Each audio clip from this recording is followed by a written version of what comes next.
So, well, welcome to Cooking with Heart for Foundational Class 2. So you have a week under your belt. So you've maybe started thinking a little differently about things, started to look at labels, maybe, had a chance to come on in, try out a recipe, or maybe just, start to think about some of the routines that you have. So today I'm going to give you a lot more information to add to that. And, I have here, these are coffee beans. And so this is just an idea for keeping track of your changes, because it's really tough, because you're dealing with, it's, baby steps, and there's all these things that have to happen. And we tend to just think about, like, I'm supposed to be eating more fruits and vegetables. I'm supposed to be eating more plants. I'm supposed to be, we think of the big, but there's all these steps along the way. These things, changing in thinking, being self-compassionate, being open-minded, looking at labels, looking at menus before we go out to eat, all those things that are part of what it looks like for us. Now, there's no one way. Those things I just quoted, you don't have to do all those things. There's just all different ways, but there's all different steps to figure out what works for you. So it can get discouraging sometimes, because we tend to think of the gap rather than the gain, okay, meaning that we're thinking of how far we have to go versus how far we've come. So, and there's a lot that you have to kind of transform through to get to where you're coming. So this is an idea that I took from Dr. Longan. He's one of my favorite podcasters in the UK that I listen to, but he does this with his patients. He's a GP, and he has them get a jar and just coffee beans here, and just drop in a bean every time they make a change in thought, make a change in behavior, make a change, read a label, anything like that. And you don't have to have it in your kitchen. You can if you want to, but wherever, somewhere that you can keep, just have a little bowl of the coffee beans. But the idea is, have a way to really recognize what you're doing. This is hard stuff, guys. This is really hard stuff for multiple reasons. So, and you just, being here, first of all, is kudos to you. Making the time to invest in this is huge. So I'm just trying, you don't have to do this, but this is one way if you're finding you're getting a little discouraged. So to just try and visibly see how I should put covered. Well, that might be a little dangerous. So they might disappear. They might not grow. So yeah, exactly. So yes. So okay, well, this week we're going to do a lot of fun things with food. It's a little milder than last week. We really just put ablaze some of our taste buds last week. This week's a lot gentler, a little more complex in some flavoring, and a lot of good skills here. And this is a topic that actually I wrote a chapter for a culinary textbook that's being used to train chefs and dietitians in culinary nutrition on setting up your home kitchen. Because it's really important to me. It's something that people just don't really even pay attention to, I find, for the most part. But here's the deal. Your home kitchen is your most important environment if you're going to make this stick, your healthy eating. So you've got to think. It doesn't mean you need to do a total redesign, but it just means we've got to think a little differently about the kitchen. So, and how it is inviting us to do what we want to do. So let's see, we're going to do spiralized zoodles in a really light sauce. We're going to do roasted broccoli that is really great. How many of you have had roasted broccoli before? Okay, a lot of people have. So tonight you're going to learn how to get it perfect. Every single piece perfect, with the brown bits on top. So, and you can use the idea of roasting for any kind of vegetable. We're going to do nearly instant crunchy peanut bowl, which is really simple. Again, just like the naked burrito bowl last week. So super great. Okay, so little review from last week. What 5 things on the label do you need to read? Are we looking at? Sodium? Yes. And what's the number we're looking at? 2,300 if you have normal blood pressure, and if you have high blood pressure, 1,500. Yes. Saturated fat? Saturated fat, yes. And how much saturated fat for the whole day? 10. And I say the whole day because if I say 2 per item, no more than, there's really a lot of things don't have, and then when you find one with it, it's like, whoa, that's got 6. So just for the whole day, keep track. So what else? Serving size. Serving size, yes. So you know whether it's a double or up or down. So you know kind of, yeah, awesome. Sugar, yeah, the added sugar. So, and we can do that in a couple different ways. What's one way we can look at the label? Grams. How many grams? So the total added sugar, not just the total sugar, added sugar, what are we trying to make sure it's not more than if we're seeing if something's got a lot of sugar? 10 grams. I mean, that's just a guideline. That's 2.5 teaspoons of sugar. And so for a full day, women, not to have more than 6 teaspoons, 6 times 4 is 24 grams of added sugar. And males, 9 teaspoons, 9 times 4, 36. So that's how you read the label. So what else? What's another way of reading for sugar? Ingredient list. Ingredient list, yes, yes. And there's 61 names for sugar on the labels at least, okay? So if you have a hunch, it is sugar. So, and what's the last thing that we look for? Fiber, yes, yes. So there was a really good question that was emailed to me, and it was asking about breads, which is really tricky when we start talking about whole grain, because a lot of us have been ingrained to think, well, a whole grain source is bread. Well, I'm kind of like, yeah, not the best whole grain source. So here's the deal. We talked about Intact. Intact has the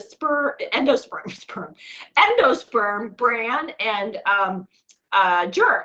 So it has to have those 3 things in it. And the best is as close to the whole food.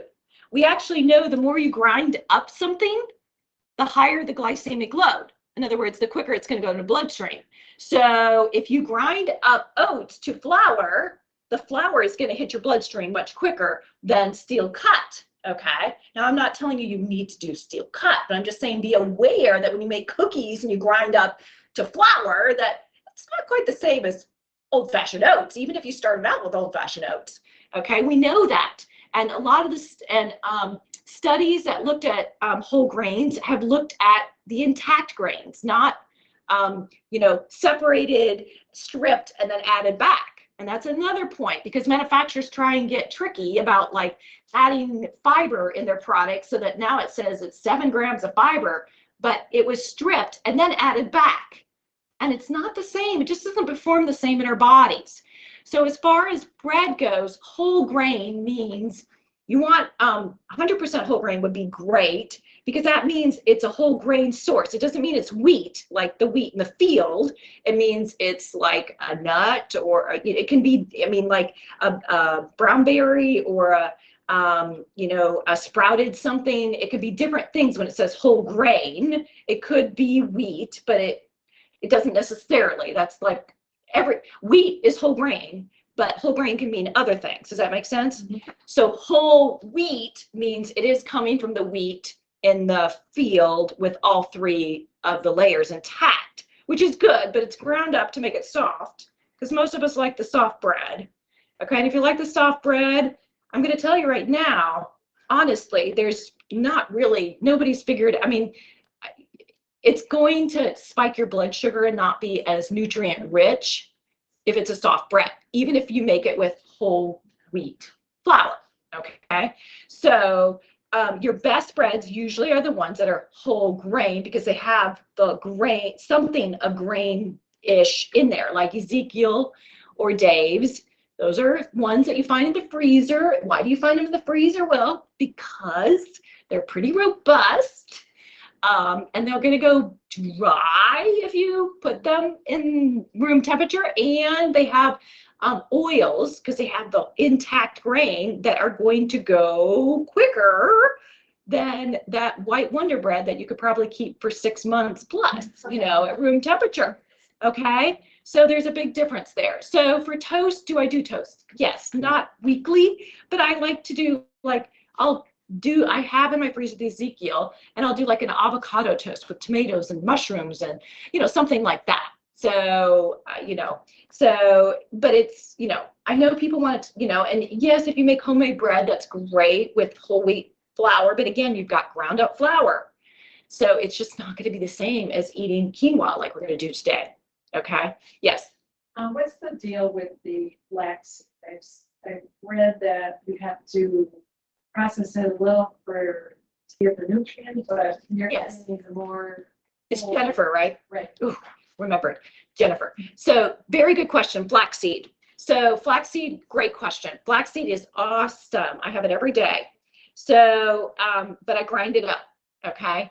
And you can get it now ground, and I accidentally did that once. I'm like, ah. So I would not get that. I mean, it's not the end of the world. Here's a couple of reasons why. First of all, those bags, are you going to use that? Because once you grind it, you're also releasing the oils and it can go rancid much quicker. So I would definitely put it in the freezer if you've got the ground.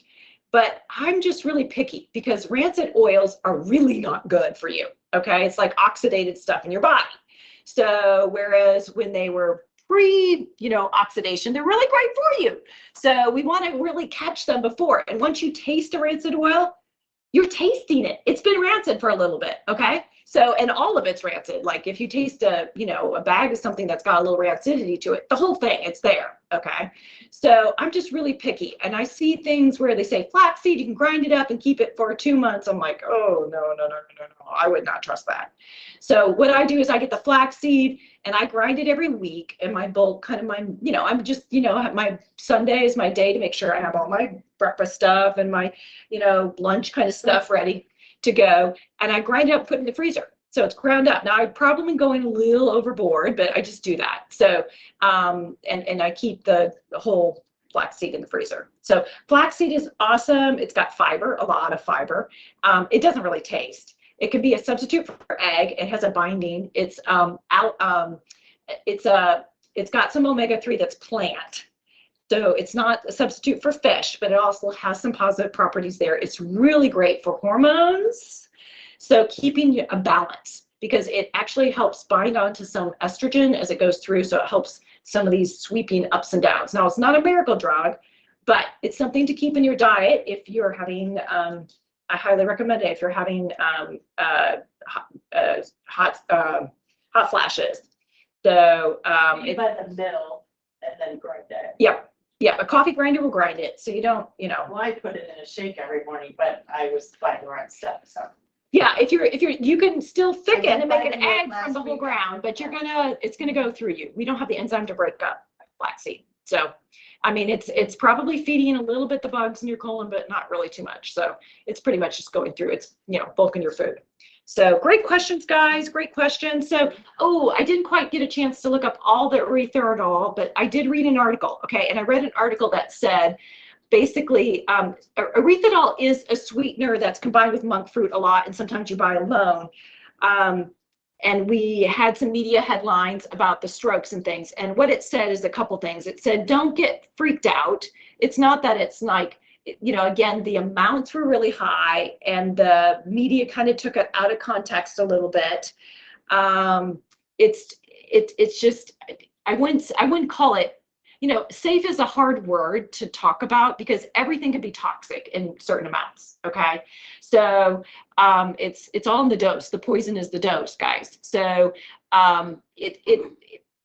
it's not that the studies didn't have some of what you saw the headlines. It's just that the studies were misreporting some of it. So somebody that I trust a lot and that I listen to their podcast, they said, just don't get freaked out as much as the media kind of put us into that stage. Because I have a little bit of erythritol with the monk fruit. I mean, I picked it up at TJ Maxx, I think I did. It's pretty expensive as far as a sweetener goes. So normally I don't use artificial sweeteners at home. It's really rare. Maybe I'm testing out a recipe to share or something like that. It's just that I have a sugar tooth, yes, but I just don't make foods that sweet. So I just use brown sugar or sugar, usually that kind of thing. I had some dates, so I made a date sugar, a date paste the other day, and that was fine to put in my oatmeal. So, but you shouldn't be eating foods that are so gaggy sweet that you're having to use a lot of artificial sweetener. So, and it's always the best bet is have a variety of artificial sweeteners. They're all different. Some people also, every sweetener, there's always a subgroup that it doesn't taste that great. They can detect it and they don't really care for it. So, hopefully I'll look a little more. I meant to today to reread through that article, but it was nice to see. He actually had said, don't the headlines kind of over panicked people. So okay, so what do we want to do to decrease our LDL in the diet? I think I heard it. Sugar? Somebody say sugar? Okay, yes, sugar. Keep sugar from having that bolus. Again, it's not no sugar, but having large amounts. Also the saturated fat. And then to help it, actually the olive oil, we have studies that's showing olive oil that is true olive oil. The extra virgin olive oil is really good. So what? Not the chemically pressed. Not the chemically pressed. And I don't think here's the brand that I use. I have a picture with things. There's another one here that I actually have, the California, here it is. I'll pass this around. So this one, if you go to COOC.com, that's California Olive Oil Council, and then it works best for me to like Google. They don't have the best site for searching, but there's a list from 2022. It's always a year behind, sometimes 2 years. They still are adding things to it, and they said it won't be actually up to date till April with all the names for 2022. Because what happens is companies submit and pay money to have their oil tested to verify. So first of all, your small companies, they can't afford that, especially if they're across the world and Brazil, and I'm not saying, but I'm saying that's the way the world works. To have your verified, you have to pay to have it and then get on that list. So it's a California certification. You don't have to be grown in California. But here's the picture there of it. There's other certifications. I don't trust them. They're too close to the money. There's a European one. There's an international one. The only other one is Australian. I've never seen an olive oil. It is very much like wine. Olive oils are the whole kind of industry. Australian, there's an Australian certification that I would trust. I've read a lot about the Australian, but I've never seen one here to buy. So what do you do if yours doesn't have that? You can research it, like I researched the Kirkland. The other thing is you don't want best by date. Best by date, they're going to be mixing oils. It's harvest date. You want a harvest date, and the date is going to be past, already gone. The oil is good for about 15 months to 2 years, the max. I mean, it's going to take 6 months to even get here from the harvest date. So 15 months to 2 years, I'm fine with. But if it also has a very specific location, like a vineyard, that tells you it's all coming from that vineyard versus, we took some from over there, we took some from there, and we let it sit out, and so how expensive has nothing to do with it, guys. And if it's in the health food section versus not, has nothing to do with it. Okay, so just be careful. It makes me so frustrated because to me this is so healthy, yet we're getting so gypped, so taken in some ways. So okay, let's see. What about the local? We have so many local olive oil companies. They are usually not here because we don't grow olive oils, but like at what you might be thinking of. One, the Claire, there's the one. I know the Twisted Trunk on Brady. I've actually researched that. That's fine. What they do is it's a white label, so you have to look and talk and look, and I mean you really have to research because it's very slick. But that one is, and they actually give the polyphenol count. And if you do the tasting over there, and I think I haven't gone out to a Claire, but again, research it. It sounds like from what people have given me. But if you taste an olive oil that is really high in the good stuff, it's usually like peppery. It's not 100%, but usually like you're gonna cough after you taste it, because the bitterness is really the good part. And that's why manufacturers can't use olive oil that's really good, and because it's not bland and things. And if a manufacturer, if you see olive oil on their ingredient label, they're using the cheap kind, okay, because that's more bland. Okay. So yeah, and that's where we get in problems, because if a manufacturer has to make a choice between things, they're probably, I mean, they're going to go for the cheaper, you know, so the sourcing is a problem a lot of times. So, okay, let me see here. Okay, I want to hear from you. What are your learnings this last week? What sort of things did you discover? Did you read a label? Did you, have a conversation? Did you, try something out and have some self-compassion? Yes, Michelle. I learned I'm diabetic Okay. this past week. Okay, so you had to visit with a doctor, or you had some symptoms, My or doctor. yeah. My Okay. doctor. Okay. I was pre on that bed. Yes. And then now she's just like, yeah. Okay. I- Yes, I do. I already signed up for it. Okay, awesome. And, just, I want you to know there's a lot you can do. Most people don't. Okay, most people let the medication kind of, and I talk to people all the time on insulin that they eat something and then do things and then do the work. Like, okay, go on, but there's a lot. There's a lot of room for managing it. Yes.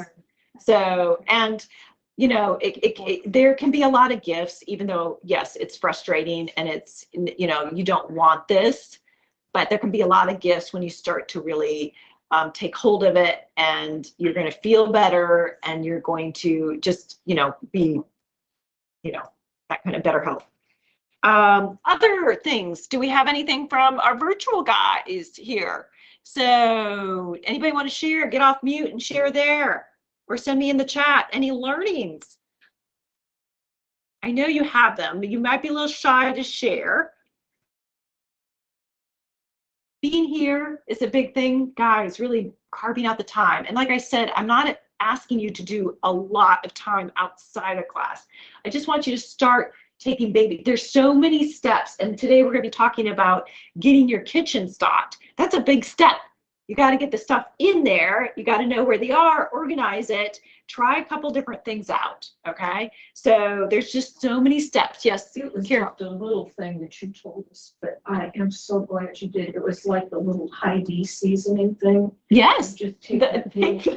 Oh, I finally measured it easily. Otherwise, you're sitting there. Oh, yeah, shaking it's all that over. thing and it never works. You never know what you put in there. Yeah. That was just wonderful. So as I use them, I'm just doing.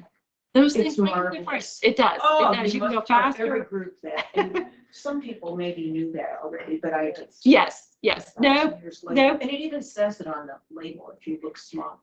Oh, I haven't ever done that. So, okay.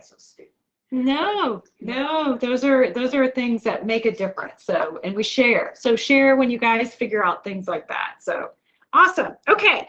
So let's dive in then to today. So I am going to, let me think. Yeah, we should be okay. Are you seeing up there? Okay, you are. Okay. I never did check that. So let's go ahead and share here.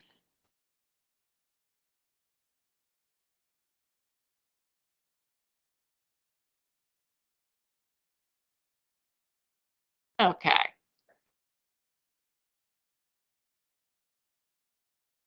Okay. So our quote to start off the day: if you keep good food in your refrigerator, you will eat good food. Well, that sounds pretty logical there. So, but it takes doing, because most of us in our kitchens aren't yet stocked with things that'll make it easy. Like today, the sauce that we're going to do, that's going to make it easy. Having vegetables on hand that you can roast, just things real easy when you're like, what should I make for dinner? You gotta have on hand things. So, okay. So how many food decisions a day do you think you make? How many food decisions a day? 6 to 8. All kinds. Okay. They've done a study and they actually found it was 217. So, but that's things like, okay, is it time to eat? What do I have? What do I feel like? Oh, you know what? I'm going to hold off. And then, going through all the decisions there for making the choices. So, just giving you an idea, like, what if you had you're thinking, what should I make? And what if you had in your kitchen fruit for breakfast, oatmeal, green tea, coffee, for lunch, leftovers, beans, fish, a wrap, artichoke, sliced fresh turkey, hummus. That would make it so easy to throw something together. Or dinner, if you had some lime beans with smoky paprika made up, a sauce like we're making today, or I made this some tofu bowls earlier in the week with roasted broccoli, tofu, and a walnut dressing that was so good. And I've been eating off of it all week because I made a lot. Reduced balsamic, Worcestershire sauce, fruits, nuts, hummus, hard-boiled eggs, popcorn, all those things. If you have them around, then it makes it so much easier to then throw together things that are really in line with the health that you want. So, okay. So let's look at what the kitchen environment is. So the number one strategy for making it easier, when you go in your kitchen, are you automatically going to reach for something that's delicious and healthy? Are you going to have it there? So, also the kale salad, I actually have it sitting over there. I didn't have a chance to eat it, so I made it again because I just love it. I also made it for Lenten meal last night. So, and it was gone. It was the first salad gone. So it just, that apple Dijon kale salad is just so easy and great. So, just having those things around all week. I made it on Sunday, and this is Thursday, and you can look at it. It's not like super fresh looking, but it's delicious. So, okay. So what we're going to do is we're going to split the kitchen into 4 kind of zones to make it a little easier to look at. So, and think about what you have in each one. So you might want to, just concentrate on one zone. And of course, the most important zone is the refrigerator. Now, normally, as you see here on the screen, we usually think of the refrigerator as food safety. Okay, we've got the humidity markers on the drawers down there. And then, we know on the top, we usually put our beverages, and, we put our meats down there on the lowest that are raw, the lowest shelf. So, but let me update. That was done like in the 1950s and all that. And it really hasn't been updated. There's a few things in some of the newest refrigerators that are cool, that I think are moving that direction. But we're gonna have to switch things around. A study done in the UK, they asked people to pick one item. Just go into the refrigerator and pick one item. Majority of the people picked an item in the middle to top area. So those tend to be the areas that we look at right away. Now, what I want you to do, and those people at home, you can go run and do it real quick, is I want you, when you get home, to open the refrigerator and see where your eye goes. What item does it go to? Where is that item located? Because that is your most expensive real estate in your kitchen, really. Just think of it like a New York Manhattan apartment, okay? Which goes for what, like $5 million or something, So that is your most expensive real estate. And that can really help you, or it can make it a little harder. So they also did an experiment where they had people take their fruits and vegetables in their drawers in the refrigerator and put it on the top shelf. That's all they told them to do. And then they asked them after a week how, kind of things they ate. They ate 3 times more fruits and vegetables just by that one change alone. Now, of course, that's a change. It's not, we didn't measure in 6 months to see, but it really, visually, we are cued by visual reminders. Okay, we are. How many times have you had a cookie on the counter that you passed by? Once, twice, 3 times?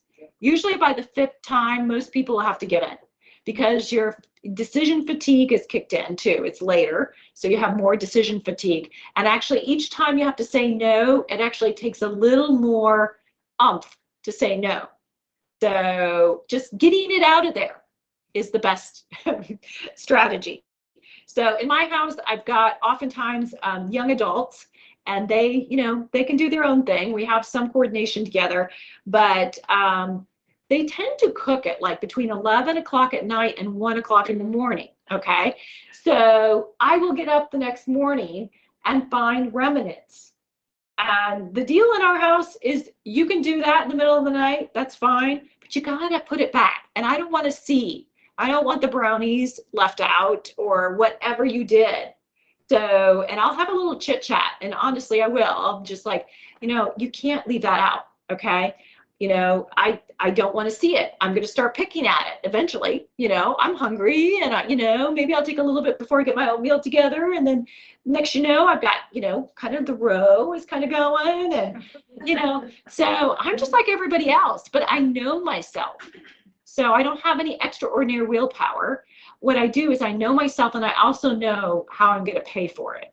So, and I remind myself how I'm going to pay for it. They call that the bigger reward. The bigger reward is feeling better. So I want that. So, and I remind myself of that. So, okay. So let's look at some things we can do here. So this is actually at one time my refrigerator. It changes all the time, but you can see what I've done there. This is when I had young adults, definitely. So I have the bag salads on the top shelf. And that's because I found the young adults, if you say make a salad, they usually do best with the bag ones. The easier, the better. And that's okay. So I don't usually use all the wonton stuff and sometimes not even the dressing. But at least you're getting some greens and a variety of things there. So, that's fine to do. But my primo level is that second shelf there. So you can see at this time I've got baggies. I'm trying to switch to recyclable baggies right now. And I do have some containers you'll see in a second too. So, but you can see there's all kinds. You see a lot of fruits and veggies there. So here's another picture, and here's my little containers that oftentimes, now they're really small. I know that you could maybe squeeze in a half a cup in there. But they're super cheap and they're clear. And that's what you really want. You want something that you have a lot of, that's easy to stack and store. Please don't be saving your margarine and your yogurt and all these different Parmesan cheese containers and trying to use them. I mean, that's good for the environment, but they don't stack very well, guys. And you lose the lids, and then you're like, what? So my mom does that and drives me crazy. So it needs to be quick and easy. So, and clear is always best. So you can see what there is. It looks better anyways. Glass is ideal, but glass is expensive. I have a couple ones that I really cherish, and those are really nice. So, but, think about, and you can start small, and I do recommend starting small, because if you make an investment in a container and then you find out that's just not the right one, then you've made the investment. So I first started out with like 6 of these and then tried to see, and then I did the splurge of like 30 of them. I probably have like 50, but they float. I find kids are using them to put ponytails in and different things, so I lose them. So, but that primo real estate, okay? I'll put my salads there. I put my roasted veggies there in containers ready to grab. I put my tofu that I saute. Sometimes I marinate it and then have it baked there, ready to go for the week. Tofu is just so easy. We're going to get to that next week. And don't be scared, but it's just so easy to jazz up and add as a protein when you're on the go. The other thing is nuts. Now, nuts for a lot of people, it's easy to go overboard. That's why just putting in little containers like that really helps. So here you can see I've got my trail mix there, all ready to go in these little containers. So that's a go-to. If I don't know what time I'm going to eat, if I'm going to get food, I've got trail mix, okay? Because that will hold me over. It is pretty calorically dense because it's dried fruit and nuts, but it's really packed with a lot of nutrition and fiber. So, and I put pumpkin seeds and sunflower seeds and things like that too in there. And of course, dark chocolate chips. So on the left there, I've got oatmeal, and you're thinking, why did she put the oatmeal in there? That's just me. Okay, I like it really ready to go, easy. So I always just dump the whole thing in here with the half-cup measure. And what I want you to just start thinking about is, what is it you do several times a week? Or what is a meal that you do several times a month that you could make it easier? Use these ideas. Once you deem it, hey, this is something that's delicious, I love, and I want to make it easier. Because once you just say, okay, this is a go recipe, then you got to say, okay, how do I make it so it's quicker? Because we all want it quicker. So how do you make it quicker? You put the measuring cups near it. You put you devote them just to that recipe. Or you do things like put the recipe near the ingredients, okay? Or you do things like you mix up the spices and put a little container and just put the label on the outside. So it's ready to go, okay? We have a Cajun shrimp recipe that we love with vegetables. It's a stir fry. And so I have made up the seasonings together and I don't even have to measure it. I mean, it's not a big deal, but when you are wiped at the end of the day, it's a big deal to measure out 4 seasonings, find the measuring spoons. You got to make it easy. And that's why they put things in boxes and manufacturers. That's why we go for those things, but they charge an arm and a leg, and it's got a lot of salt and a lot of ingredients we don't know where they're sourced. So you can do it.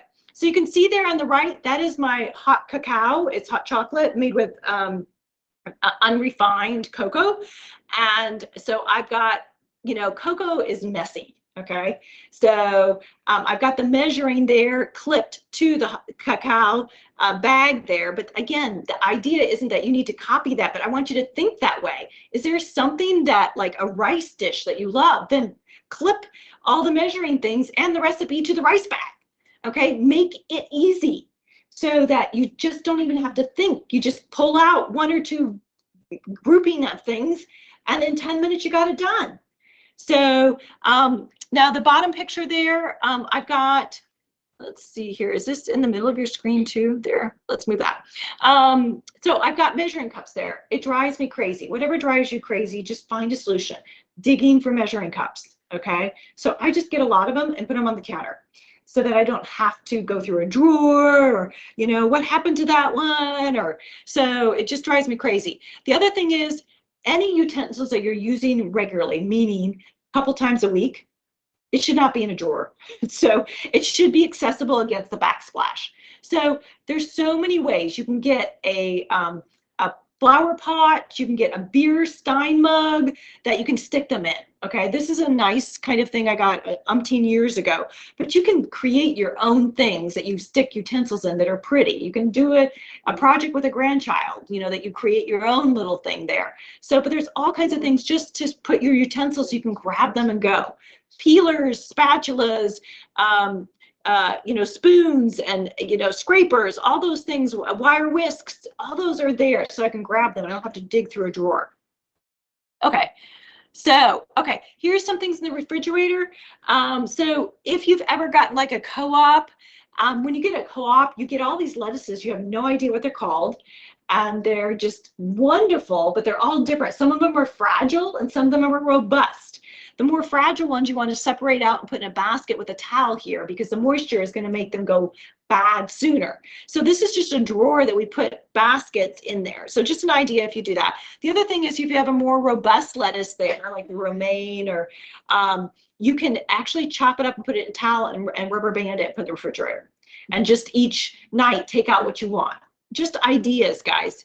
Now the apples there, the reason I put the apples there is I do put apples, oranges, limes in my drawer. Everything else, pretty much, unless it's bulk, my broccoli and my cabbage for my bulk recipes, it's not like I need to look at them. I know I'm going to make my bulk on Sunday, so those go in the drawers. But everything else is out there so I can see it and it's ready to go. But the apples I put in the drawer because apples have ethylene gas. They're one of the biggest offenders, those and bananas. And the ethylene gas is not dangerous, toxic, or anything. It just makes things ripen around it. So if you put it in the shelf, it's going to make whatever's next to it. So if you want your avocado to ripen, put it next to the apples.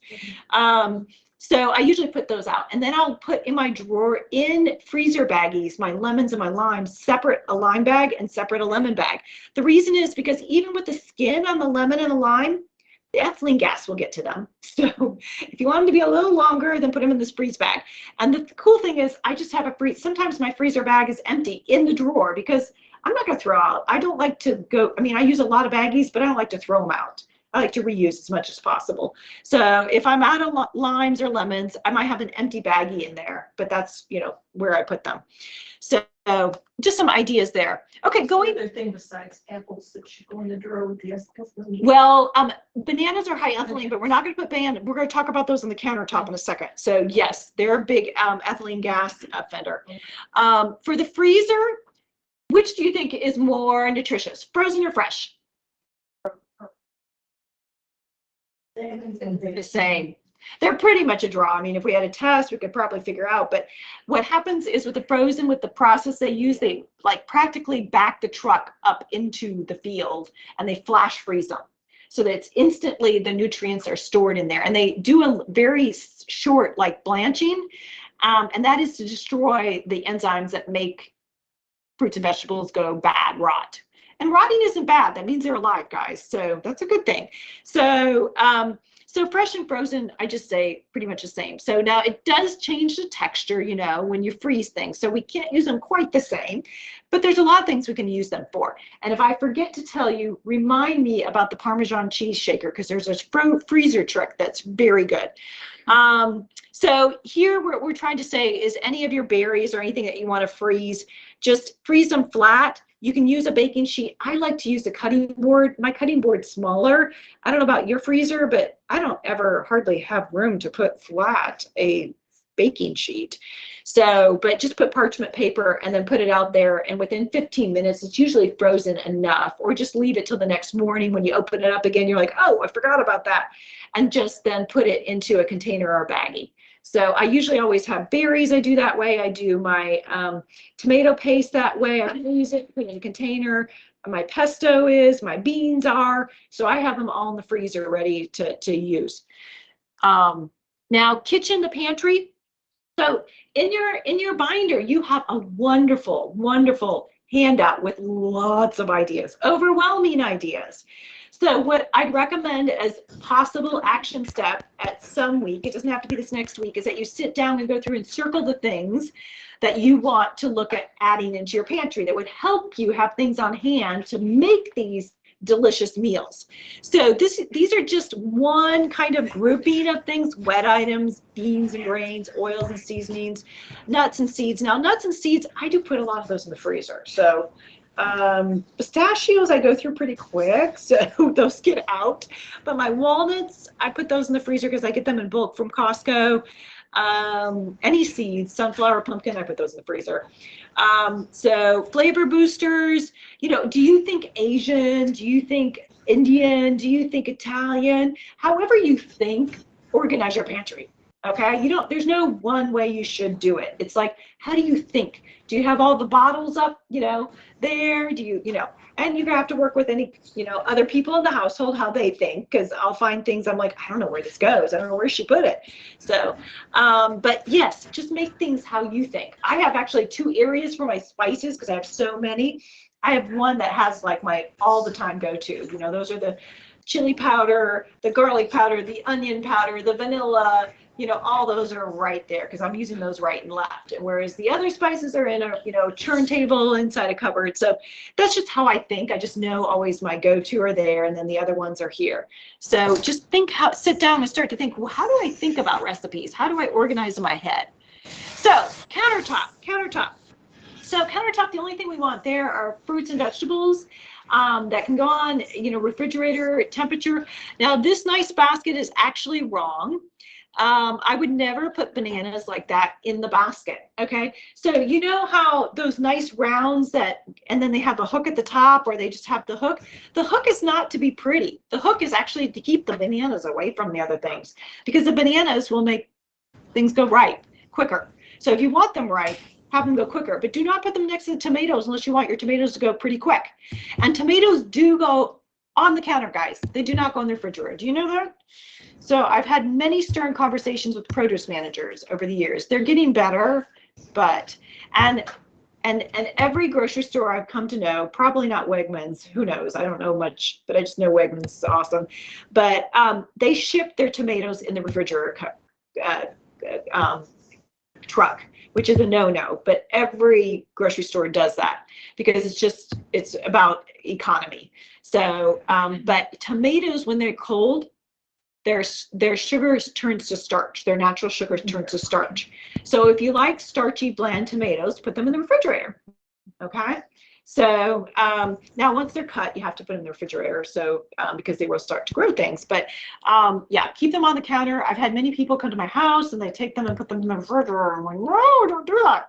They finally have a note on them. Sometimes the cherry grape ones will say, do not refrigerate. I'm like, yay, finally.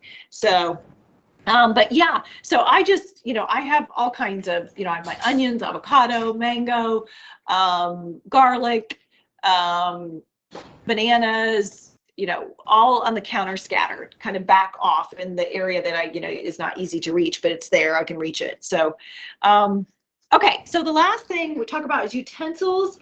And so start thinking about the things that it's going to change because you're going to start having different recipes as you find things that you love that are delicious and also bring the health you want. But start paying attention to the utensils that you're using a lot. Like today, we're going to talk about the chef's knife. That should be accessible, okay? It should be really easy to grab, okay? I have a knife block. It's actually one of those like metal thing. I don't even know what you call it, but it's not a block, but it just, all my knives, I can put them in different areas. They all fit there. I just grab them. So you got to have them. You can get metal boards for your, when you open your cupboard, you can get magnetic ones there. I mean, there's all kinds you can do if you have a small kitchen. When I wrote the chapter, I had to write a chapter thinking about somebody in New York City in a studio, how they would do that. So you can do it, guys, okay? So if you want ideas, talk to me, but big, small kitchen doesn't matter. You can do these things. So essential means things that you're using more than once a week. So what utensils are you using more than once a week? Those need to be within, like right there with your prep area, not 2 steps away. Okay, so there's always drawers that you have to take a couple steps in your kitchen. Those are for things that you use less than weekly. Okay, and then things that you're using just once in a while, like Thanksgiving or that special whatever meal, those need to be up high where you need a stool or actually in the storage room or a different closet. Okay, so they should not be, you don't, just because a drawer is not stuffed full doesn't mean you can keep putting stuff in it. Okay, you should have a drawer that you can easily grab stuff and see things. It should be moving around when you open it, not stuffed full. Okay, you can get the bamboo dividers. That helps a little bit too, so that you keep things from shoving to the back. But some people, what really helps is just take everything out and put it on the kitchen table or put a tablecloth down and put it there and go through everything. Look for nicks, look for triple of things that you have. You might find that you have a lot of peelers. Wow. Just go through and start reorganizing so that, again, I'm going to show you in a minute a prep area, but what is right there in the prep area, that needs to be the stuff that you're doing weekly. And then everything else can go in the drawer, the cupboards that are a step or 2 away. So it doesn't matter, again, if you have a kitchen that can go in a magazine or not. So this is how you want to organize. Okay. So looking at action steps, starting to think about action steps, we're going to get going with cooking. So rearranging the refrigerator. Do you want to just pilot test these things? I know, and it's going to disrupt a lot of people in the household. So, just tell them, we're going to pilot test this and then get their input afterwards and that kind of thing. Make it a kind of family household project.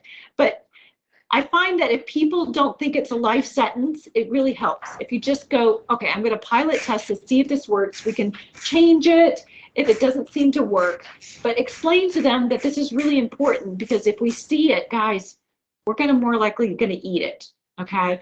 And it's got to be ready to go. I always say a carrot staring at you at eye level is not going to help. A carrot requires a peeler, a cutting board, and a knife. That means washing. You are not going to do it. So you're going to go for the potato chips. So if you're thinking, what do I want right then? So those carrots need to be somehow, that food needs to be ready to go, like my kale salad, ready to go. My roasted veggies with the tofu with the walnut dressing, that takes me 20 seconds to assemble together and it's delicious. So it's got to be so easy. Okay, so let's get back.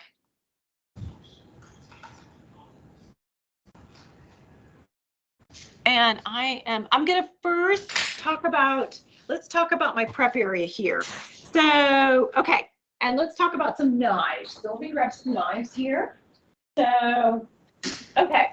So, and let me grab something else. Okay. So, one more thing.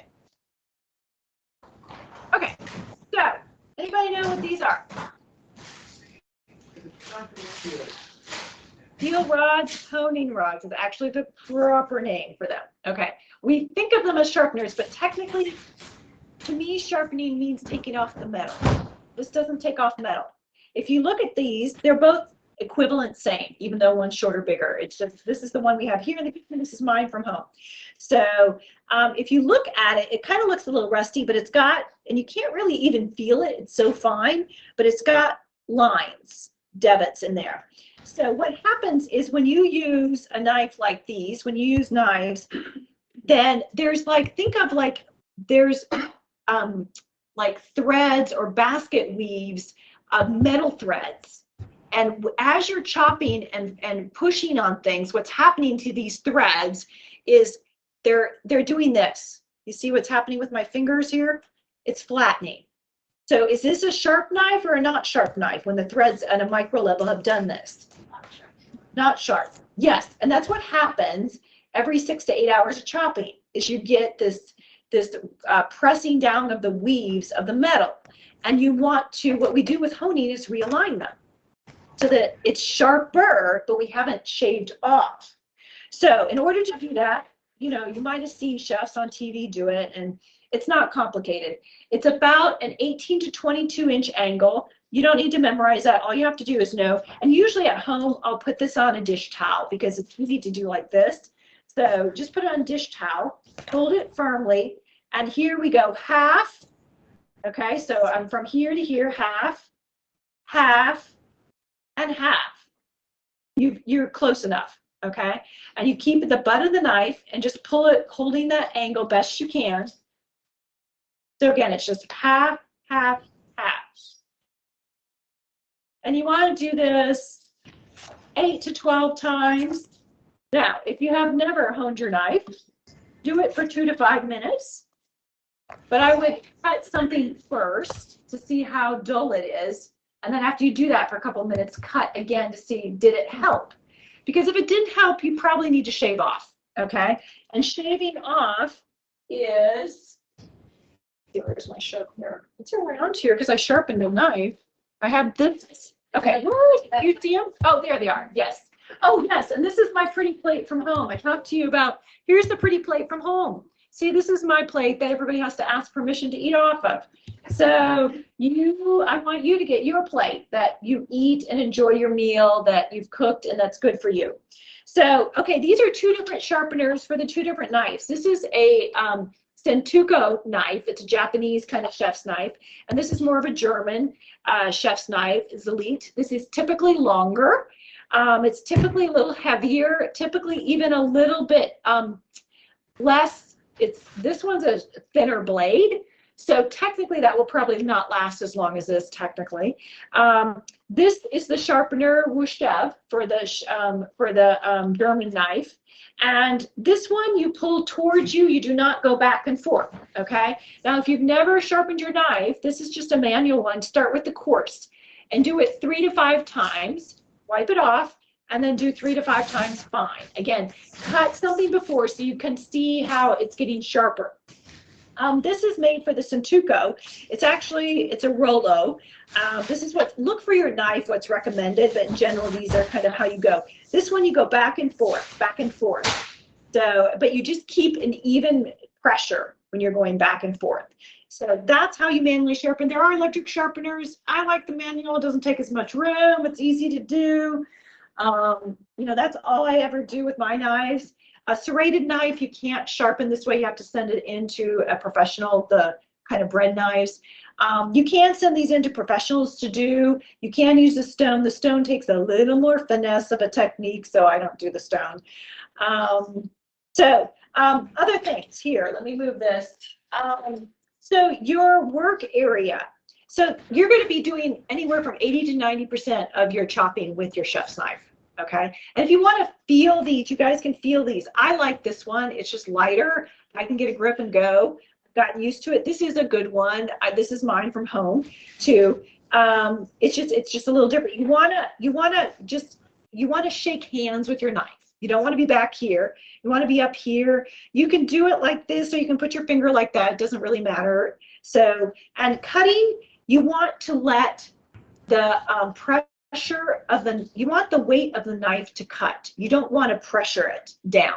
And so for these people here, these are tomatoes that we don't need for our recipe today. But if you want to take one of these knives and just cut it, and just cut the knife, and just once you break that, you just feel, you're like, oh my goodness, you know, it's just razor sharp, and it's different. It's going to be quicker cooking time for things a little bit. You may not notice, but it will. Every chef, it's safer because you're not using as much pressure. And the other thing, where are my balloons? Here they are. My other one is off here. Okay, so I have the balloons to show you what happens with a dull knife and a sharp knife, because you are literally tearing the cells when you have a dull knife. So if you want to think of a dull knife like this, okay, how it just shreds. That's what you're doing with your dull knife. And I see so many people, even people that cook a lot, that use dull knives. And it is going to destroy the nutrients because it's not huge, but you're letting more water go because you're squishing the cells. So in that water are the fat or the water soluble vitamins. So you're going to be losing vitamin C, you know, and some of the phytochemicals in that water. So whereas something like this is just clean. It's a very clean cut. So you're not squishing it as much. So it's just really good practice to have a sharp knife. It doesn't cost a lot. This is around $70. Mac has more expensive ones, but this is kind of their lower one. This one's when I bought it about 4 years ago, it was in the 50s. So I know that's an investment, but this is the most used tool in your kitchen. So, so think about it and then sharpen yours. Yours might be just fine. I mean, a $20 chef's knife is not that bad if you keep it honed and sharpened. So, okay, it's time. Oh, mise en place is a term that is taught in culinary school that means everything has its place, and it means it's basically saying before you get started, get everything ready. So, and what really helps in home cooking is to think about where are you chopping, because your chopping means you're going to have discard. So you're going to be doing a lot of taking leaves and stems off and stuff like that because we're doing whole vegetables and fruits. So most of us don't have a wastebasket right here. Mine's over there. That's 2 steps. That's too far. Okay. So, and even right here, I have to move back, honestly. So I'll just put wherever I am in the kitchen where I'm chopping, I'll put a bowl because it's my discard bowl. And actually, because it's fruits and vegetables, usually I can just dump it in the wastebasket, and then I can rinse it out and I can use it for clean stuff, that I'm going to eat. So, but it's really nice to have a discard bowl, even if you're doing a lot of broccoli, to have a damp towel or dishcloth, because broccoli just gets all over the knife and everything and all over the cutting board. So you can just go like this with the dishcloth. If you're doing a lot of prep, especially your Sunday, if you do, or whatever day you do a lot of your prep. But the idea is to take your raw from the left side, if you're right-handed, and bring it to the cutting board, have your discard kind of off over there, your seasonings here ready to go out, and then, kind of in a culinary fashion, the finished product goes off over here. So you do the measuring and chopping or whatever, but it's going to take its next step here. This is where, if you're the chef, you're going to prep it here, put it here, and it goes off to the next station there. So just think about that. But if you want to go quickly in a recipe, the best way is to get everything out first. I know that's not our kind of routine, but when you look at the recipe and then you go, oh, how much was that? Do I have a half teaspoon? Where's the half teaspoon? Let me, you're just going back and forth, and if it's the end of the day, your brain can't even hold much. So you're looking 20, 30 times the recipe. Whereas you could get all the measuring things, all the ingredients out, and a lot of times for the, if you have a lot of, like I do, the measuring spoons and stuff, you put your seasonings there, and I put the measuring spoon right there. So I stack the ones that are like all 1 teaspoon behind each other. So I can just go. So it's just, those little things make a difference. You don't have to think. Which one is the 1 teaspoon? I can't remember. you just can't hold anything in your brain at the end of the day. Okay, it's time to get going. So let's see. I had here somewhere, I picked it up, my list of, I think I'm gonna do the quinoa first. I'm pretty sure. Let me just go for it. Okay, so let me put on this. Let me get my camera switched over here. Okay. Oh, I got to tell you the Parmesan cheese trick. So, wouldn't you like to have a vegetable ready to go at all times? What about scallions, green onions, like chopped, cleaned, ready to throw into the recipe? So, there's this easy little trick. Let's see, I've got to go to room camera. Here. Should be okay. Voila, you see my hands there. Okay, so you take the Parmesan shaker and about 2 bunches of scallions, just rinse them off and chop them and gravy that tonight. And that will fit into a Parmesan shaker. Then put it in the freezer. Dry them, but put them in the freezer. They will not freeze in a clump. So you have scallions that you can add to your salad, to your sandwich, to your bowl, to your whatever. If you're like, what else can I add here real quick? Scallions, just shake it out. The one thing you don't want to do is you don't want to take the scallions out of the freezer and set them on the counter while you're making the recipe and then put it back, because then it will clump. It will thaw a little bit and then clump when it goes back in. But it really, by the time you put it and serve it, it just needs about 2 minutes to thaw, the little scallions. So really easy way to have scallions on hand, fresh, all the time. So I love it. So, okay, so we're going to make quinoa. Quinoa is actually technically a seed, but we call it a whole grain because it does have the 3 layers of the whole grain. So it's, it actually has been for thousands of years, it's been around. It has 8 grams of protein, a half a cup. It's the highest grain for protein that I know of. They have white, red, and black. I usually use white. White is the blandest, mildest. Red's a little nutty. Black's a little earthy. And there's 5 grams of fiber in a half a cup. You just get a lot of nutrition in quinoa, and it only takes 10 to 12 minutes to make. So let me grab, where is my quinoa? Here it is. So we're going to make it real quick. It's a ratio of 1 to 2. So I've got a 1/3 cup here. I'm going to make it real quick. So I've got 2/3 cup of water. So I will just put that and see if it'll.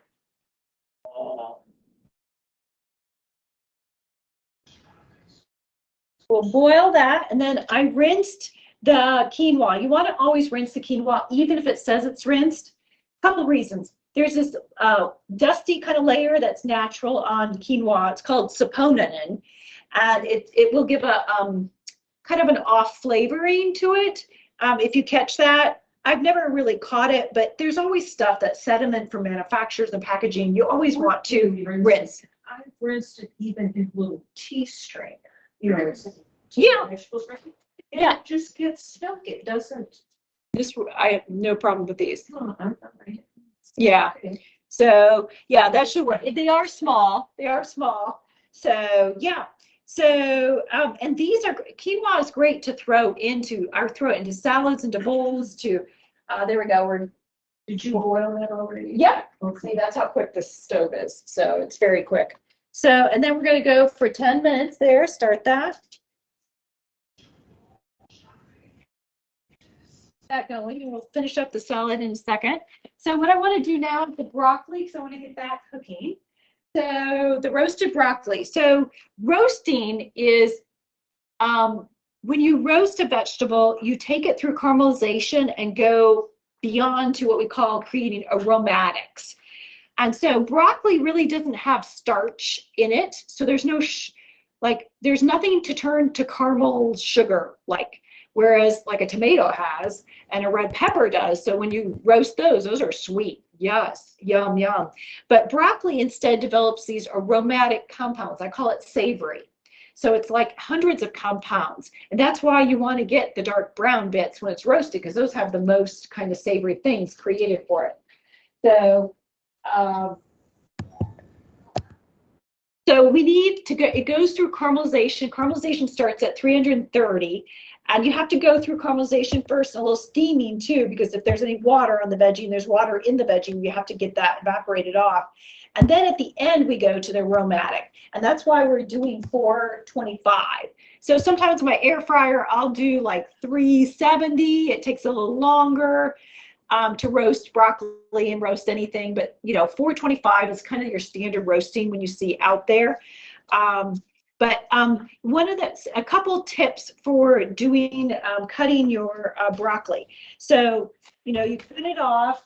I usually, when I'm roasting, you leave a little more of the stem because it's great for roasting. It's not as pretty, but we usually, when we're trying to get rid of so much of the broccoli that we lose a lot. So I usually use more than if I was making a nice salad kind of broccoli with a dressing kind of thing.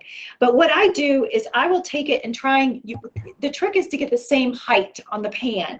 So just you have a bunch here, and I'll just go down like that. So it might be a bigger head like that, and I'll just go down at like 1/2 inch intervals, and then I'll flip it. If it's like really big, then I'll cut it a time or two. But you can see here I've got a lot of stem here, that's going to be delicious. Okay, so when you're talking about flavor, that's fine. If we want prettiness, then we probably cut more of that off. But then if you cut too much off when you're roasting, you get it frays. And the frays are useless when you're roasting because they're going to burn. So we don't even put those on the pan. So let me toss these in here. And I already put like a tablespoon of oil on. I'm just going to toss it a little more there. So we've got that. So I had like 6-7 cups. So you can see here, I've already put some on my pan with the, don't use aluminum foil. I try not to use aluminum foil at high temps anymore. Parchment paper. But you can see these are bigger, but they're similar in size-ish height-wise. And I took out all the little frilly stuff. So here, these pans are smaller than half pans, so we're not going to get all this. But I'm just going to put some more so that we can taste it and show you. See, we take out, so you can save the little ditty pieces for you can save them in the freezer and put them in like a spaghetti sauce, anything tomato. You can even grind, blend them up and that kind of thing, or add them to a soup or something. So, but you don't roast them. They're useless because they're going to burn. So there we go. So let's see. I'm just going to get a little shake of salt. Just, salt's not evil, but we're just going to do a little bit. And then I'm going to put that in there. So can somebody give me time for, let's see, what did you say, 20 minutes on there or 25? Yeah, let's do 20. Can somebody give me a timer, do a timer for 20 because I got this timer going on. Who said yeah? Michelle, thank you. Okay, so you'll see the broccoli will turn out just perfect with lots of brown there on the top. So the other thing that I wanted to do is broccoli, I just cut this up in a little bit better florets there. And I'm going to microwave it and show you, look at that coloring there. And then after 1:30, I'm going to show you. This is another way to do quickly mixed broccoli. Let me see, we've got a little background noise. There we go. Okay, so we've got the quinoa going, that's almost there. So let's go to reducing the balsamic. So, okay, so we're gonna make the balsamic here. So, okay, balsamic is a certain grape in Italy. And then what they do is they take the grape and they put them in vats and they evaporate them down to like half. And that is called the must. And then the must is for the expensive balsamic, that's $20 to $200 to $2,000, is put in oak barrels for a year, and then it reduces by 10%, and then they put it in another oak barrel, and they put a little bit of the older, and they put that, and then they keep doing that for 20 years or so. So that's how you get the really expensive ones that have very florally expensive taste. You never cook those, okay? You put those over ice cream cheese or at the end, asparagus or something like that, but you don't cook with those because you'll destroy the kind of savory aromatic flavoring that is developed for 20 years plus. So what our cheap balsamic here, what we have here, this is not just that grape. What is, you'll look at the back and it'll say grape must as usually ingredient 2 or 3. If it's the first one, you're probably paying a little more for it. That's fine, but I want you to just make sure you at least see grape must in your balsamic that you get. And then usually wine vinegar, which is a very cheap thing that they add in there. And then there might be caramel coloring or something like that. That's okay. They do that. They actually trying to make it look darker than it actually is because we all think of it as very dark. So we're taking, this is like a $5 bottle of balsamic, and we're going to reduce it kind of like the expensive. It's not going to develop all the flavors that the expensive and the oak does, but we are going to evaporate off the vinegar, the wine vinegar, and we're going to have a sweet kind of, with some, it's not just sugary, it's sweet with some flavoring to it. So from the balsamic. So, okay, so look how pretty green that is. So, and then, so sometimes when I'm like in a rush and need a quick meal to set out and go, I will just put, usually it's 1 bunch, chop up in here, 1 minute 33, and then I'll set it on the counter, leave the lid on with the parquet there and say, guys, get some broccoli, add some parquet if you want, and just the rest of the meal kind of thing. So parquet is margarine, but at least it's a spray. It's just really a little bit. So if you want that, you don't have to put that on. But again, this is just a really easy go-to. This container has vents here. So, I love this. I use this for a lot of different things. It's great for steaming veggies. So I just want you to understand a vegetable has so many different ways it can be prepared. So just because you say, I don't like kale or I don't like broccoli, it's like, well, give it a chance. Maybe we need to prepare it a different way. So, okay, so we're going to take this and we're going to reduce it down. You need to reduce it down to like, way less. Let's see, I did this earlier. So you can see this is the reduce that I did earlier, okay? So I did 2 of these down to this, okay? So I usually go to Walmart and get the huge one. The huge one is double this at Walmart.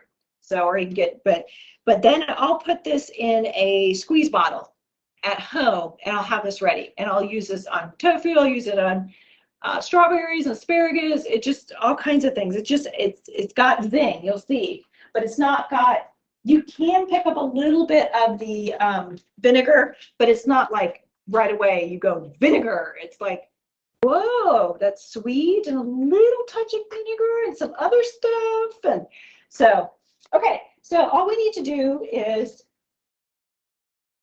boil this. And the trick here is I use at home popsicle sticks. So this was the first one, this was the first one. And this was about 10 minutes later. You can't see too much difference there. And this was like another 10 minutes later. You can see it's getting less and darker. I don't know if you can see at home, but I'll leave those out. But you can see the last one here when we finished is like that, okay? So I call that Hershey syrup color. And also you can see how it's thicker. Now this set up more, so you don't want it this thick. This is too thick when you're cooking, because when it sets, I don't care if you take it off the heat right away, it's going to thicken. So, stop, it's done. So, okay, so we're just gonna do a little bit here. You can do a little bit for the quinoa berry salad. You can smell, okay, you get a little bit going on. Now, if you're at home, open the doors, let everybody know, because some people are really sensitive to that vinegar. I mean, that vinegar is coming off, and my daughter really is. She's very sensitive. She's like, she's got like this miraculous sniffer. She can be 5 feet from me and say, Mom, you have BO. I'm like, what? So she just really gets out of sorts if I don't tell her. So she locks herself in the room. So, but it disappears really quickly. So you can see we're getting close here actually. So I'm going to turn it down a little bit, because what can happen when you're doing the big bunch, And I usually do it in my big Calphalon stock pan and boil it down to half, and then a little more than half. I use the pot line thinking Michelle was like, sorry. So we're almost done. So let's go a little bit up. See, there I am 4.5. So you see the difference in the boiling? It's like, I want 4.5. So if you overcook it, you can burn it. Now, you can also, if you keep mixing it, you can like just get it super thick, like fudge. That's a little too thick. So and if you get it, if you haven't burnt it and you get a fudge thickness, then you can add water to it. Just some hot water, shake it up, because that's just a little too thick. It really is hard. When I have the squeeze bottle in this, it's really nice because you can just decorate things with it and just add a little bit. So, okay, I don't want to burn this, but I want to get it done. When you say a squeeze bottle, is that like a ketchup bottle that it stays open all the time, or what? Let's see if I have one here. They're squeeze like a ketchup, like your cafeteria squeeze bottles that are set there. I get a better one than the one I tried the one at Walmart. The problem is on some of the sauces, especially we do hoisin sauce next week, there's little pieces of garlic, and if those get stuck, guess what happens? You get it all over yourself. Okay. So I get the ones that are a little more sturdy, and they actually have screw-on lids a little bit. Okay. So they're really, and I do all my different sauces in those. And here we go. There we go. We're done. So you can see here how I call it Party of the Red Sea. You can see it's a little thicker than water. So we're going to let it sit. So it's going to thicken up. So it's thickening. I can feel it thickening there. So using the popsicle sticks, the biggest thing is once you're a little less than half evaporated, you don't want to walk away. It will go very quickly at that point, and I burnt it. So, but using the popsicle sticks is a good guide there. So you'll get to taste it here. It's just really, it's sweet with a zing, but not like this big, bold vinegar that you think of for balsamic vinegar, because balsamic vinegar is one of the highest vinegar kind of bursts of flavor. So, okay. So I actually have quinoa that I made before. I want to finish that, and then let's see. Quinoa, we got all these. So, okay. So we're going to throw together the quinoa salad. So I've got, let me get a big bowl here to mix this together. So quinoa. So I made double or triple, actually triple. So I put this in the refrigerator to keep it cold. So if you're making this, you know, just make it a little bit ahead so you can cool it down a little bit, ideally. And then we're adding in strawberries and blueberries. You can do frozen blueberries. You just need about a half an hour lead time to let them before the meal to get them thawed out. And if you don't have strawberries and blueberries, just add double of. So chopped up spinach here. So think about it. If I had a dull knife for the spinach and you make it ahead, it's going to go bad sooner, guys. You're tearing it up. And then if you tear it, it's going to go bad. I would chop it to keep it. It's got it with a sharp knife. It's going to get a cleaner cut. And then we're adding Parmesan cheese. And you're probably thinking, well, Parmesan cheese got sodium and saturated fat. Yes, it does. But it's just a really nice, elegant kind of addition to it. We're just adding a little bit. It's not overpowering the dish. Now, the one that you have the picture of, that one's lower sodium, the one on the hidden page. I've had trouble since COVID started getting that lower sodium one, but some of them, just know some of them are much lower sodium. I would get the lowest sodium one, but I like the shade for this. You know, if you're serving this for a luncheon for the women's group or something, it's just really nice to have shaved Parmesan in there. So we're just going to mix that up and then top it off with walnuts. And then just going to pour a little bit of my reduced balsamic there. Now, I'll have you guys dish out more when you try that, so you can put a little more on. But you can see it's really fun. A lot of times, actually, I'll just put the squeeze bottle on the dinner table and people will just decorate it, sort of thing. So with it. But super great. Look at, we've got grain, we've got fruits and veggies full of nutrition. We've got walnuts in there, a little bit of Parmesan to give it some touch there. So this is a really beautiful dish. So look at that. So you'll get to try it. Okay. So, okay. Are you thinking about your baby step that you're going to do? You just serve the balsamic reduced on the side rather than mix it. I do. Yeah, sometimes I do. So it's just fun, you know. Some people might like more. Yes, exactly. They can put more on. Yep. Okay, so zoodle time. So zoodles here. So zoodles, how many of you have made zoodles before? Okay. Yeah, I was thinking we had a few. Let me grab my ingredients here. So this has got wonderful array of ingredients here. It's simple and fun. So, okay, the zoodles, starting off with zoodles, I actually sold last summer my expensive zoodler because I never used it. Okay, the one that you have to put together 5 parts, put on the counter, and you know, yes, I'm sure it's wonderful, but just don't have the time to sit there and figure it out every time. So this is, you know, about $10.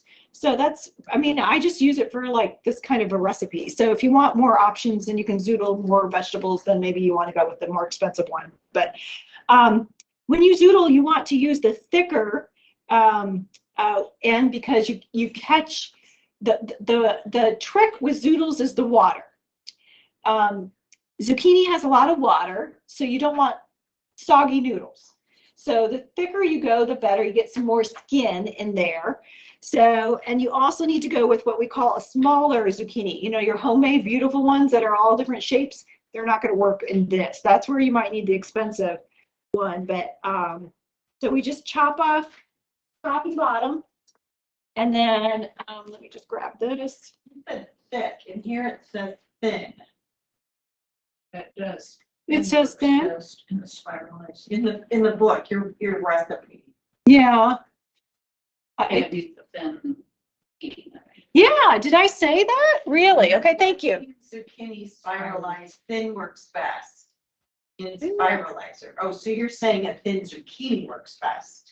Yes, Okay. yes. Okay, I'm like, But wow. use the big end. But use the thicker, because there's two options. It's a little hard to see. I can tell because I can tell which one I'm using. So you get So- thicker. Oh, it says Yes. that in the directions. I didn't. No, thank you for pointing that out. I'm like, oh my Yeah, goodness, no, I get I that all didn't- wrong. I'm trying to I figure don't it know. through. So, okay, no, thank you for pointing that out because if that's confusing for you, it's confusing for other people. So, and this is pretty, actually, you know what? Usually what I do is I do it onto here because I'm going to chop, the noodles get really long. So it's fun, but messy to eat that way. So we're just going to spiralize this down. And then there's usually a piece like this at the end so you don't cut your fingers.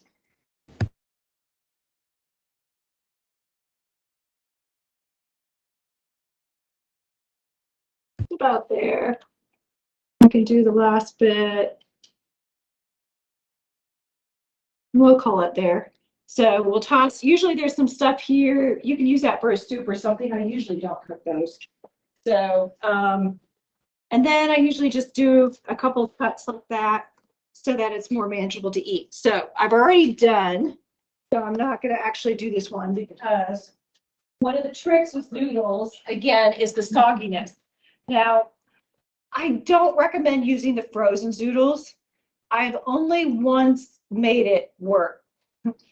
So it's just, again, it's the problem with the water. If they're set out, then your freezer burnt, and then it's just the water it's too tough. So if you find a way to make the frozen work every time, let me know. But I took it out. I used to have a little bit on how to do that. I'm like, ah.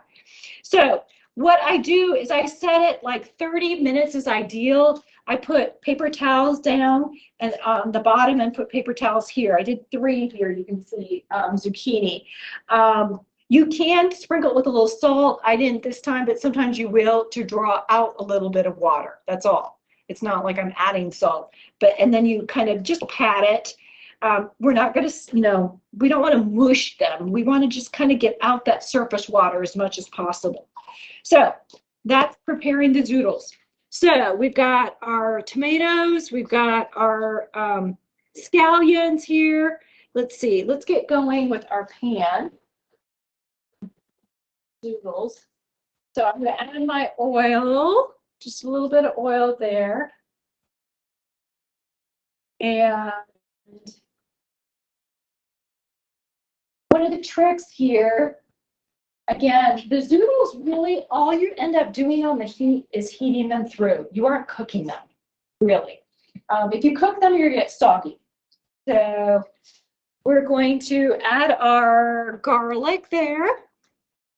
I think, is that first? Let me double check here. Yes, garlic, 30 seconds, tomatoes. So got our tomatoes here. I do have a tomato slicer, a cherry tomato slicer. I didn't bring it today from home, but it's really nice because it's like a piping, and then it has a razor basically on that and it just slices them. So I'll bring it next time. Normally I try and bring that. I just forgot to get out the door and get it. So that it saves you. And it's really nice because you can just add cherry tomatoes. Like, if I bring a salad to church, it's like, oh, let me make it look prettier. So then I'll add that on, or, just for the, it's real easy. So, basil, I'm gonna get that ready. That's about 30 seconds because this thing gets really quick. So let's go with our tomatoes. So we're not gonna cook them too much. We're gonna cook a little bit. The tomatoes release a little bit. We could also sprinkle them with a little bit of salt, just a little bit, to then draw out some water. I'm just going to leave it. And we get our scallions ready. Let's get our basil. Basil, we're going to do chiffonade, which is, get this out of the way so you can see what goes there. Chiffonade is, I'm probably massacring, it's a French word for ribbons. So to do the ribbons that I have here, you just put your basil inside each leaf, and like smaller, do 4 or so, roll them up tight. And so I'm told this is like rolling cigars. So, and then we just want to do small little cuts there. These are our ribbons. So just think Casablanca that you're rolling a cigar. Okay. So there we go. We've got our ribbons. At 35 seconds for broccoli. Okay, thank you. Okay, good. Okay, so that's going well. So let's go next with our zucchini. So we're at the very top. So let's just put that in there. And I'm gonna have to keep stirring that pretty good there. So this is a big pan. So I just want to keep it stirring because, again, like I'm just kind of heating it through. And let me add my seasoning here. I've just got a little bit of table seasoning. Again, this is a very delicate. So we didn't do any chipotle, no lemon pepper, just a table seasoning there. Get those tomatoes up. There we go. That's getting close. So let me add the scallions. Tomato slicer, do you have to buy it at a gourmet place or just Walmart or anything? I bought on Amazon. Oh, okay. I'll bring it next time. It's really cool. I mean, I'm not a gadget queen. I'm not big on gadgets. So, and people love to get me I'm like, no, I like to just do it quick in the kitchen and just get it done. And, so we're almost done here. So let me just add my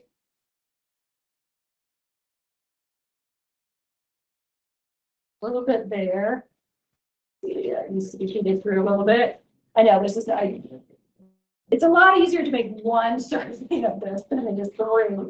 But we're going to do it there. I think we're good.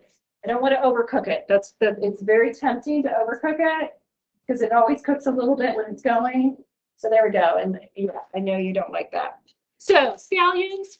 So this is how you store scallions. Just wrap the ends with a damp paper towel there. I always cut off like this much and then I'll chop. You see that our scallions were a lot of green. This is chlorophyll here.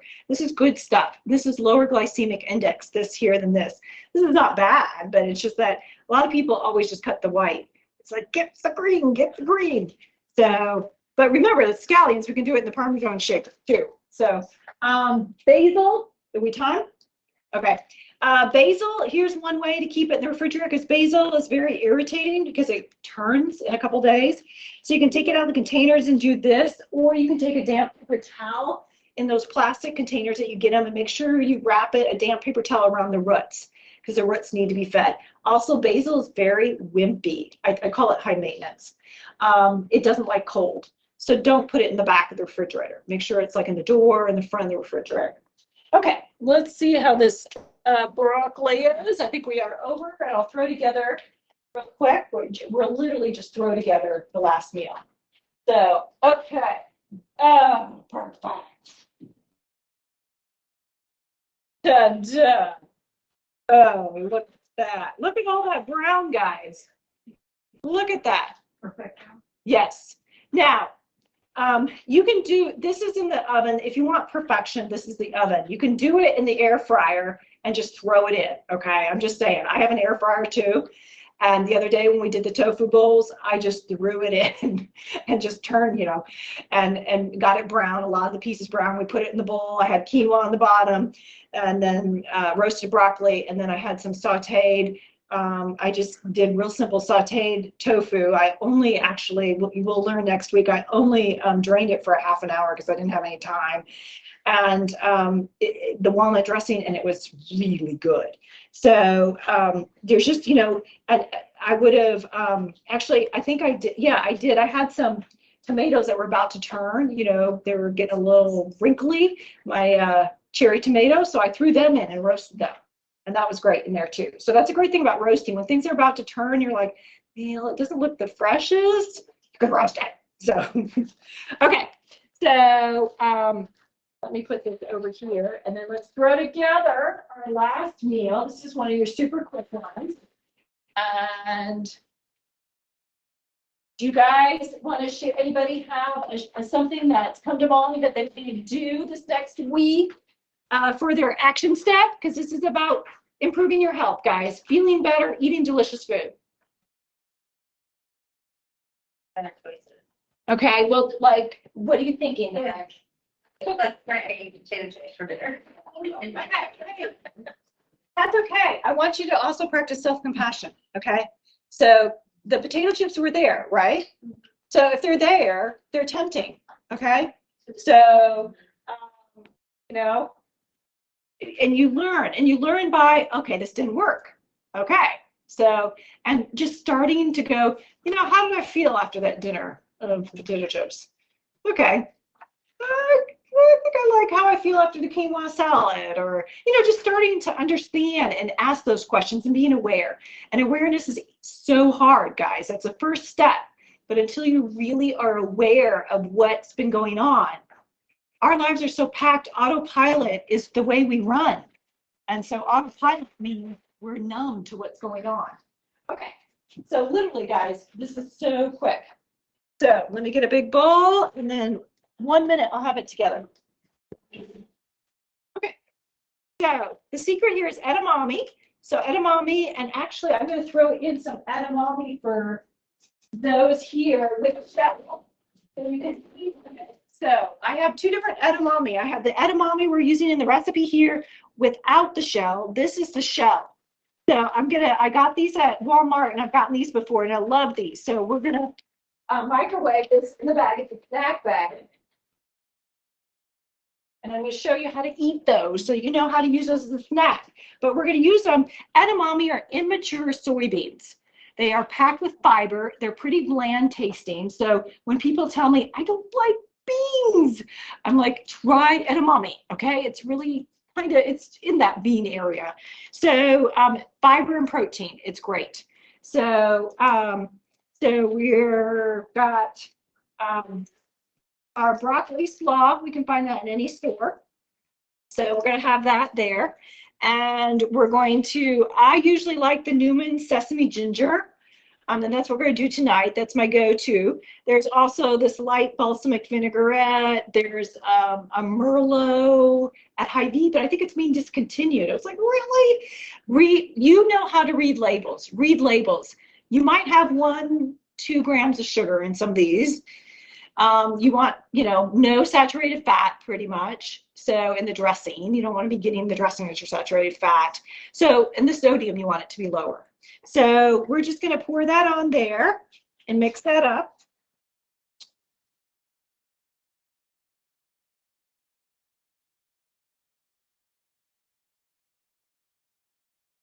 And this is my trick sometimes when I have an evening like meeting with dinner or an event and I have no clue what food's going to be there. I'm going to assume it's going to be stuff that I would not normally order.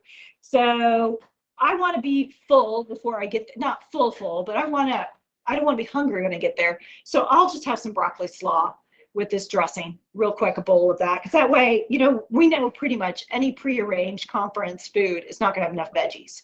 So that way I'm going to get those. Okay, so then we're going to add some nuts. Now these are unsalted, dry roasted. Hy-Vee and Walmart have them. You may not realize, but they have them.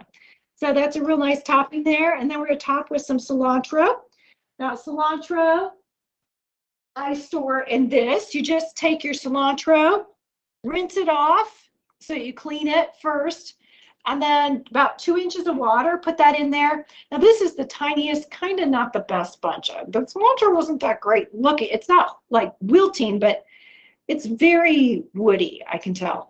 But a lot of times, you know how cilantro is like this long, so you just chop it. You don't want the stem. The stems are the most bitter part of the cilantro, so you just chop it up so it can fit in here, and then put the lid on. You could technically do a mason jar with the baggie over the top. Mason jars, yeah, they've been working lately. I've been doing them, but sometimes I get nervous in my refrigerator that I'm going to knock them over. So I like this. You can use a soup container that you get at, a restaurant or something too. This will work for this. Just change out the water every 2 days or so, and you can keep this usually about 20 days. And then you just take out what you want. Now with cilantro, some people will pick off the leaves for whatever they're using. That's wonderful, but you will not catch me doing that. That's way too much labor. So the reason they do that is because, like I said, the stem is more bitter. So usually what I do is I call it brushing. And this is very woody. I'm not real impressed, but whatever. You deal with what you have. But if you do like a brushing, usually, and you grab it, you can usually get a little more of the leaves off, the tops off, and then if you want to, you can just, it's fine by me. So, okay, it's cilantro. Cilantro has a little bit of a stronger flavor, so we get a little bitter in there. Okay, that's just me. So, but I have seen my daughter do that, and they have instruments where you can actually pull the cilantro through the holes. I'm like, really? Who uses that? I don't know. I mean, I love cooking, but I just do not have the patience for that. So, okay. Oh, edamame. I forgot to do the edamame. Here's the edamame. So big. There we go. There we go. And I have that in the microwave. So this, because this is kind of a cold salad, I just put this, I heated it up like 2 hours ago. Not super hot, but it was just room temperature there. It's fine. It's a vegetable.